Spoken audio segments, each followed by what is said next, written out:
January 1944. Snow falls on the proving grounds outside Detroit. Lieutenant Colonel Marcus Whitfield stands in a frozen field, watching a Sherman tank grind to a halt mid-turn. The turret locks. The gun will not elevate. Inside, the crew reports the same failure that has plagued dozens of tanks in recent weeks. The roller bearings have failed. Whitfield is an ordnance officer responsible for tank production quality. He knows this is not an isolated incident. It is a crisis that threatens the entire Allied armored offensive. The problem is invisible but catastrophic. Precision roller bearings control turret traverse and gun elevation in every American tank. Without them, a Sherman becomes a fixed pillbox. Without them, crews cannot track moving targets or adjust fire. The bearings are failing within weeks of installation. Metallurgical analysis reveals microscopic surface fractures caused by rushed heat treatment. The steel is brittle where it should be hard. The surface cracks under operational stress. Whitfield examines the reports. The failure rate is climbing. Production schedules are accelerating to meet the demands of the coming invasion of Europe. There is no time to slow down. There is no margin for error. The source of quality bearings has vanished. Before the war, Swedish manufacturers supplied precision components made from specialized steel alloys. Those imports ceased when Germany occupied Norway and controlled the Baltic Sea.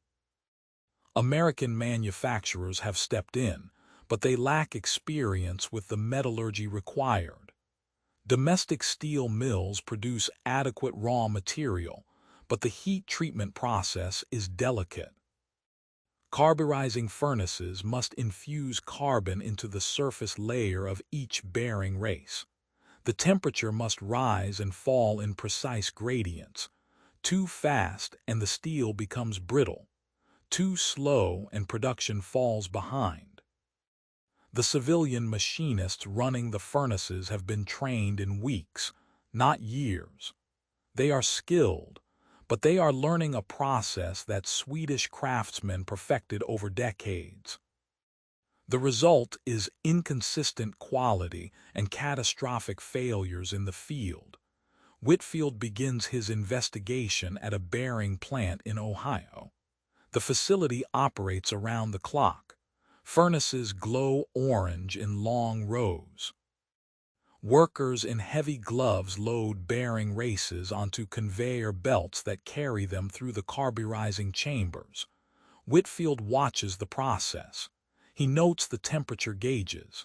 He asks about cooling rates.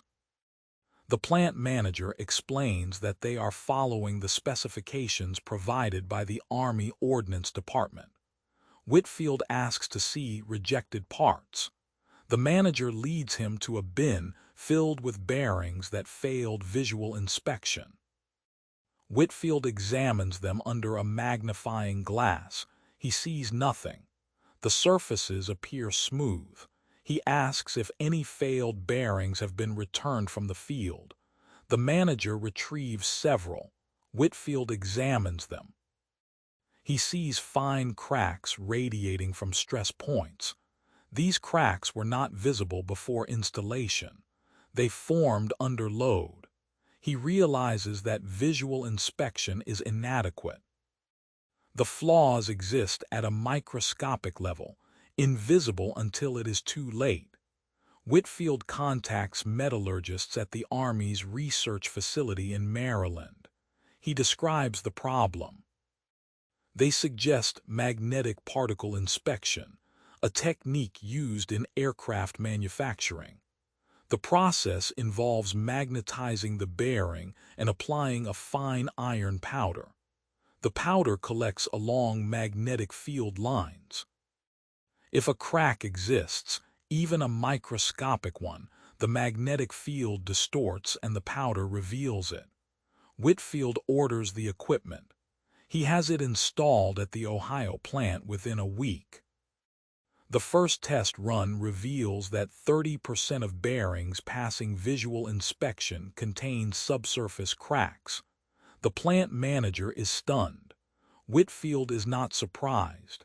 He now has a method to detect flaws. The next challenge is to prevent them. The heat treatment process is the root cause. Whitfield studies the carburizing furnace specifications. He consults with engineers who designed similar systems for the automotive industry. They explain that the temperature gradient during cooling is critical. If the bearing cools too quickly, thermal stress creates microfractures. If it cools too slowly, the carbon does not diffuse properly into the surface layer. The Swedish method used controlled atmosphere furnaces with programmable cooling cycles. The American plants use modified industrial furnaces with manual controls. The operators adjust gas flow and conveyor speed based on experience and intuition. Whitfield realizes that this variability is the problem. He needs to standardize the process across all plants. He develops a modified protocol. The carburizing temperature is set at a specific point based on the steel alloy composition. The cooling rate is controlled by adjusting the conveyor speed and the introduction of inert gas into the cooling chamber. He calculates the optimal gradient for each stage of the process. He writes detailed instructions. He includes diagrams showing the correct furnace settings and the expected temperature curve. He sends the protocol to every bearing plant in the production network. Then he realizes that written instructions are not enough. The machinists need hands-on training. They need to understand why each step matters. They need to see the results of correct and incorrect procedures. Whitfield organizes an emergency training program. He selects experienced machinists from the Ohio plant and brings them to a central facility in Pennsylvania. He sets up a demonstration furnace. He runs batches of bearings using the old method and the new protocol. He uses magnetic particle inspection to show the difference. The machinists see the cracks that form when cooling is too rapid. They see the weak surface layer that results from improper carburizing. Whitfield explains the physics in simple terms. Carbon atoms diffuse into the steel lattice. Heat provides the energy for diffusion. Cooling locks the structure in place. If the cooling is too fast, the structure is stressed. If the cooling is too slow, the carbon does not penetrate deeply enough. The machinists understand. They ask questions. Whitfield answers them. He emphasizes that precision is not optional. Every tank crew depends on these bearings. Every bearing must meet the standard. The training takes 3 days. Whitfield then sends the trained machinists back to their home plants with instructions to train others. Within 2 weeks, every plant in the network has at least one specialist who understands the new protocol. Whitfield establishes a reporting system. Each plant must submit daily production logs showing furnace temperatures, cooling rates, and inspection results. He reviews the logs personally. He identifies plants that are struggling. He sends additional trainers. He adjusts the protocol based on feedback.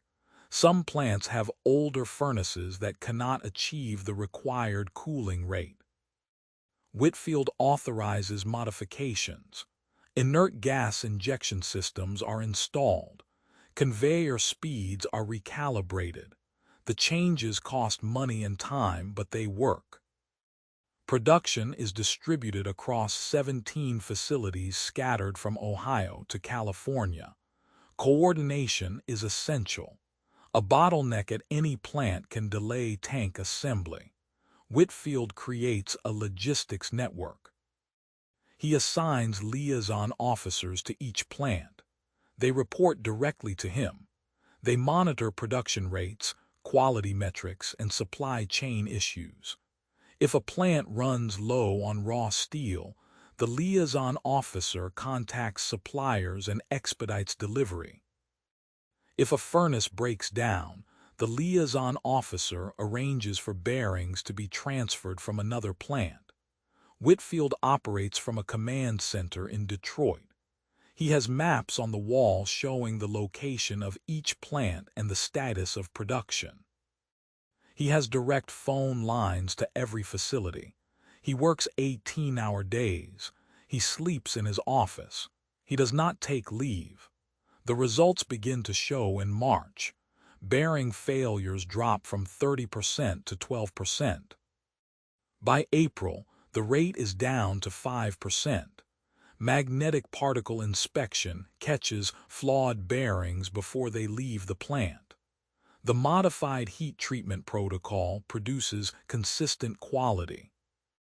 Machinists who once relied on intuition now follow precise procedures. Whitfield visits plants to verify compliance. He observes furnace operations. He reviews inspection logs.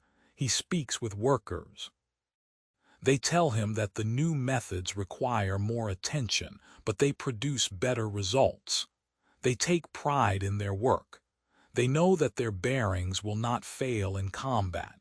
In May, Whitfield receives a report from the European theater. Tank maintenance officers note a significant reduction in turret mechanism failures. Shermans that would have been sidelined for repairs remain operational.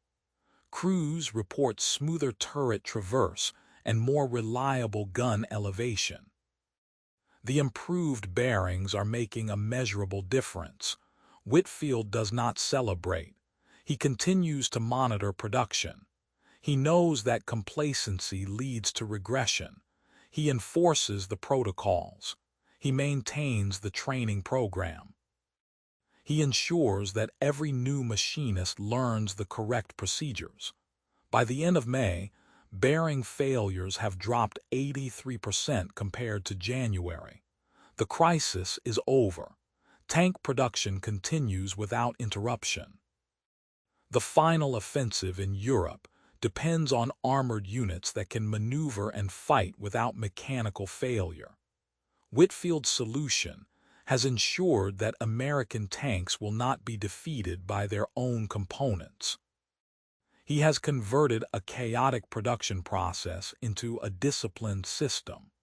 He has trained civilian workers to produce precision components under wartime pressure. He has coordinated 17 facilities to function as a single production line. Whitfield does not receive a medal. His work is classified as industrial production, not combat operations. His name does not appear in official histories, but the tanks that roll into Germany in the spring of 1945 move on bearings that he made reliable. The turrets that traverse to engage enemy positions do so because he solved a problem that others did not see. The gun crews that adjust their fire with precision depend on components that passed his inspections. Whitfield remains at his post until the war ends. Then he returns to civilian life. He works as a manufacturing consultant. He applies the lessons he learned to peacetime industry. He teaches others that quality is not an accident. It is the result of discipline, knowledge, and relentless attention to detail. The roller bearings that failed in January 1944 were a symptom of a larger problem. Wartime production demanded speed, but speed without precision leads to failure. Whitfield understood that the two are not incompatible. Precision requires method. Method requires training. Training requires time, but not as much time as repairing failures in the field. His solution was not a technological breakthrough. It was the application of existing knowledge under emergency conditions. He identified the cause, developed a remedy, and implemented it across a dispersed production network. He did so in 4 months. The result was a fleet of tanks that could fight without mechanical compromise. The crews who operated those tanks never knew his name. They did not need to. The bearings worked. That was enough.